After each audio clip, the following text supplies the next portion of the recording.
The Ford Everest BaseCamp has officially submitted itself to a discount vasectomy, only upstairs, Marie Antoinette style, Madame Deficit. If you own one of these exquisite vehicles, Ford Australia yesterday announced that it is prepared to hand you $2,000 back off the bat without a fight, provided you sign the papers. But you might in fact be entitled to a full refund. Details next.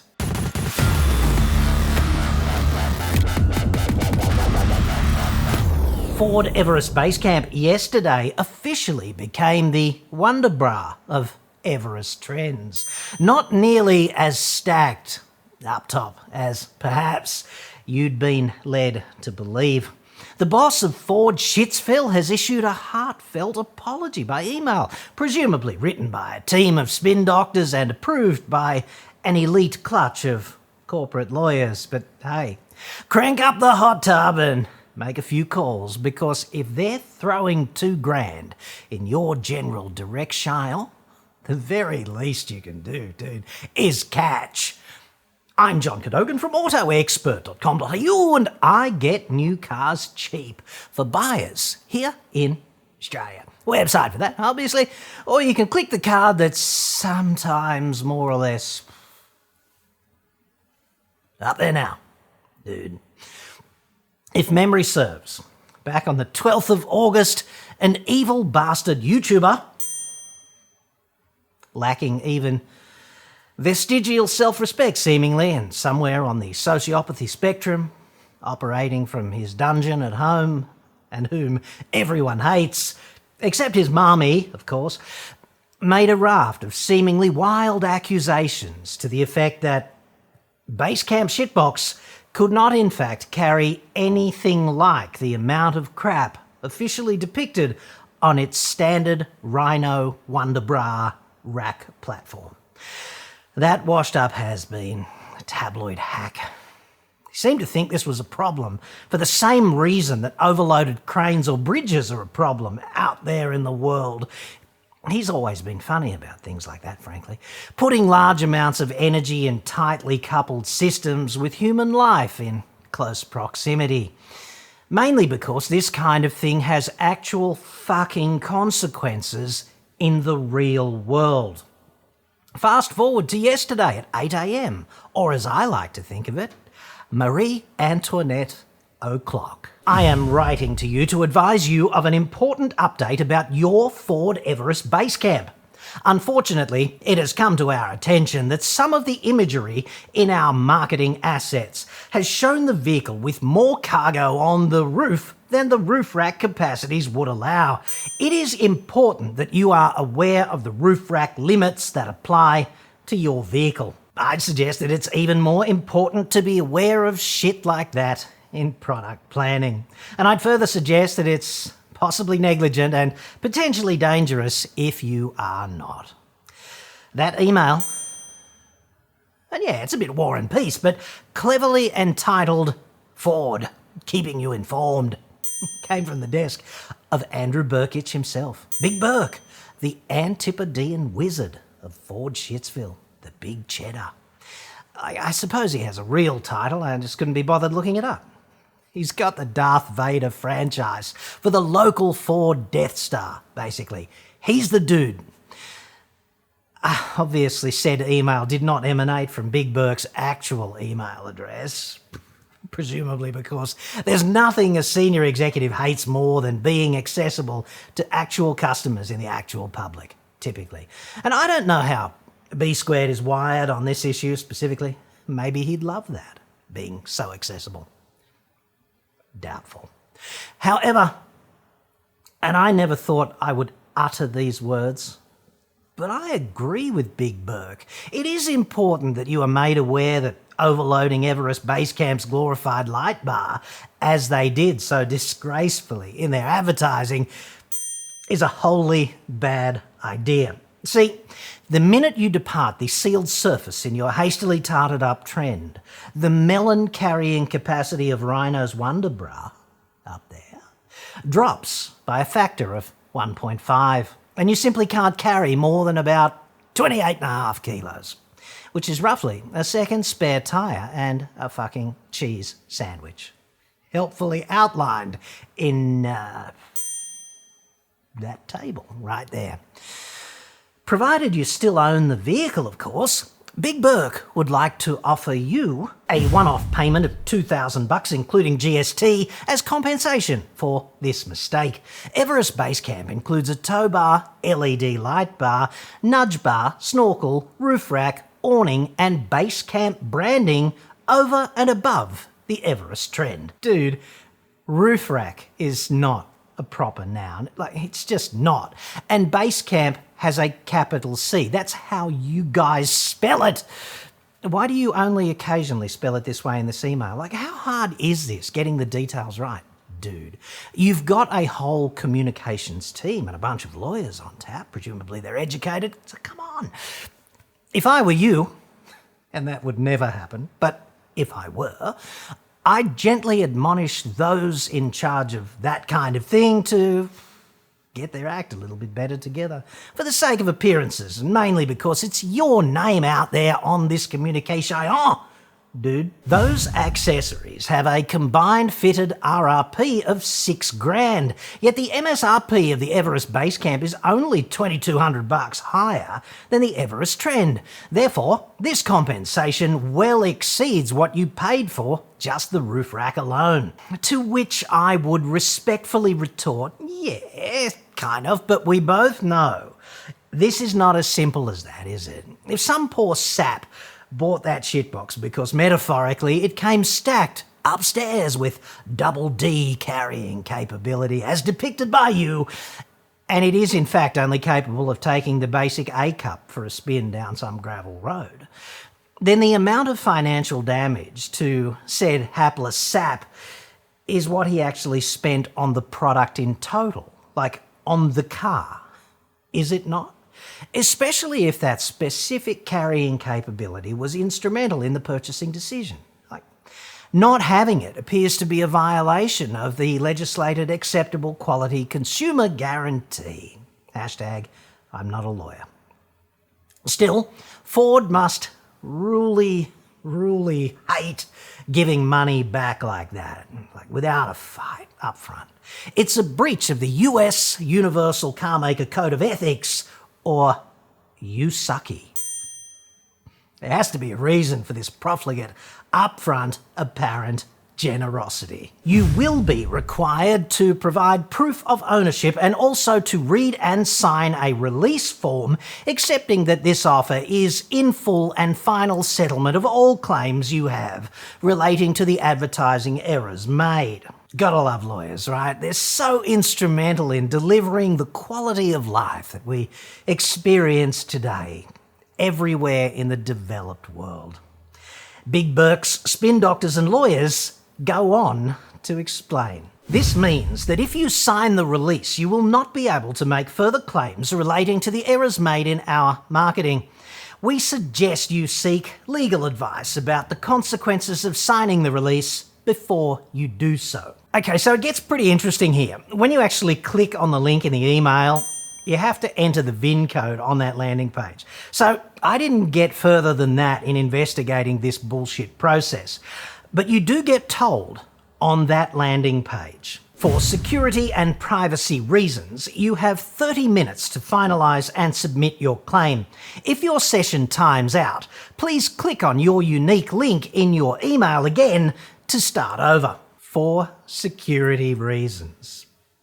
And possibly also because they don't want to afford you the time to consider the offer carefully and benefit from proper advice before deciding which way to turn. And the offer is, of course, just high enough to seem tantalising, isn't it? You would fill a modest suburban hot tub with, let's call them, friends for $2,000 for a couple of hours. Not especially high-class friends, but friends, willing friends. And it's just low enough, right, for the cost of legal advice to put a real dent in the number of friends. If said legal advice ultimately is, take the offer, dude. They don't call him Sweet Spot Burkich for nothing. Actually, I've never heard him called that ever. Not once, not at all. Or Goldilocks Burkich. These are just new suggestions for friendly nicknames, the Australian way. But to Big Burke, I would say, well played, dude. I'm smelling Pinto. Export grade. It's in the DNA, obviously. If you are not satisfied with the compensation offer, then depending on your circumstances, you may be entitled to reject the vehicle and receive a full refund. Just wildly speculating here, but the lawyers must have really hated putting that bit in, hated it. There would have been meetings about that sentence and its inclusion in that email freaking endlessly. As I see it, in or out, they're damned either way. I mean, the ACCC could awaken at any time. Unlikely, but hey. And they've already reamed Ford Shitsville out once before, haven't they? 40 grit too, nasty chafing for weeks. They felt it all the way over in Dearborn. Speculating again, there were numerous video conferences on that one. Now, obviously, your lawyer is not allowed to coach a fine, upstanding member of society such as your good self on how best to lie about his circumstances to maximise gain in this situation. But I suppose it is also quite, fair and reasonable for you to ask your lawyer, hypothetically, general consumer law questions about what circumstances a sufferer might in fact need to be in to qualify for a full refund in this situation. It may further be possible to contextualise a person's circumstances in a way that screams full refund in front of a civil and administrative tribunal. I don't know. And I'd further suggest, dude, you're not a legal expert, are you? So it might be unwise to form an opinion on your particular situation until you get the right slimy advice. And that's what lawyers are for. You might as well fight slime with slime, if the world turns to hell, best be Satan. On the one hand, the hot tub full of friends in their edible bikinis, presumably, is not an entirely unpalatable outcome. Soluble fibre, dude, so important. The stakes are certainly raised if you attempt the full refund with twist and pike, but the hot tub at the end of that particular rainbow certainly would seem alluring to some. Sadly, though, there remains one tragic victim in this whole sorry saga. No Christmas card for that obnoxious, lid-lifting tabloid hack YouTuber. You could therefore tell him in the comments below whether you'd take the fast, easy cash in this situation or slog it out and hopefully, ultimately, ream them for the full refund. Would you take the fast money or do them slow, to paraphrase the immortal words of verbal Yoda and former Prime Minister Paul Keating? Let me know in the comments, dude. What would you do? Which route would you take, so to speak? You could subscribe too. That always helps in this vortex of universal industry opprobrium. There was, of course, a brief intra TP when yesterday's email lobbed. And I hear that YouTube guy is going to get Big Burke's $2,000 cash splash apology. He's going to get it framed and hung in the new wing of the Fat Cave, which is nearing completion, incidentally. He's funny like that, and yet wildly misunderstood. Nobody understands why he can't be a nice motoring journalist like all the others. Perhaps we'll never know. And now this, upliftingly, from you. Hi John, just intrigued with my recent viewing of your article on chip shortage in Toyota's boffins way of explaining it away, if you can call it that. To my surprise, United Australia Party ad came up staring Craig Kelly. I assume you don't accept money from such an organisation, and it is Google's use algorithms to spray such vile crap across the internet. Just saying. Valued correspondent Rod Blanchard there with that distinctive contribution to the program. To Blanchy, I'd say,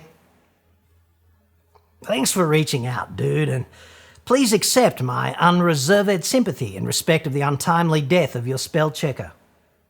Nobody expected that. Must have come as quite a shock. It's intriguing to me why this happened, so I'll be following the coroner's inquest on that closely. He has his best boffans on it, as I understand things, so that's nice. Perhaps there'll be a movie ultimately, starring Megan Fox, Jessica Alba and Selena Gomez with Danny Trejo. Machete kills spell check in space. I'd watch that. Crater Face gets all the trashy hot babes too, doesn't he? And let's face it, they're the best kind. If you're not from around here and you are struggling to identify who Craig Kelly actually is, don't bother, dude. It's a poor use of your time, in my view. Alternatively, should you wish to pursue this line of inquiry, there is a somewhat helpful website, craigkellymp.com. It's probably not that closely associated with actual Craig Kelly, the MP, but I enjoyed it immensely, despite this inherent dissociation, or perhaps because of it. In some ways, I found it even more palatable than him. Craig Kelly is essentially a modern-day embodiment of Michelangelo's timeless sculpture from the Assisi Gallery, Man Shouting at Sky near train station. And in news just in, Craig Kelly is thought to be hooking up with the Beetrooter to form a new political party, the Parliamentarians Who Look Like Vegetables Party. I've seen that movie. It was completely gripping. The RAP, Rootable Australia Party, the final frontier politically. And look, that's all probably just more unsubstantiated innuendo from Fishwick. I don't have the budget for actual research. I just regurgitate press releases, kind of like Wheels or Drive.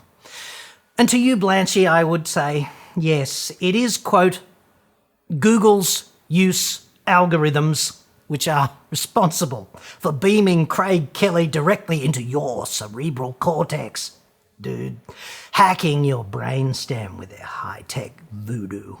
Or it could be the CIA mind control satellites in space. But if it were them, how would we know if they are actually controlling our minds? That's a paradox, isn't it? It's certainly not me. I don't have time for that crap, and I don't take money from Craig Kelly, and I have no control over the friggin' ads that YouTube serves up to anyone, not even me, because that's just how this works. Those ads are tailored to you, because while you're browsing nunswithbigcans.com or something, Google is out there on the other side of that screen, staring right back, stalking you, right back at you, checking out the things that you like checking out. That's not like fundamentally creepy when you think about it, is it? Kind of like Peter Dutton. Most worryingly of all, therefore, Blanchy, Google's multi-billion-dollar AI has identified you specifically, for some reason, as a person who is likely to be susceptible to Craig Kelly's messaging. You being targeted in this way by artificial intelligence is based upon your demographic data and your specific browsing history. And not for a moment would I want to speculate about what that browsing history might actually be, but I think I'm on pretty solid ground when I say, Blanchy, mate, dude, for the sake of your descendants, for their medium-term mental well-being and how they might remember you in the future, do ensure that you purge your browsing history before you die. Good advice for us all right there, I think. Before you die, right? Before. And clear the cookies, dude.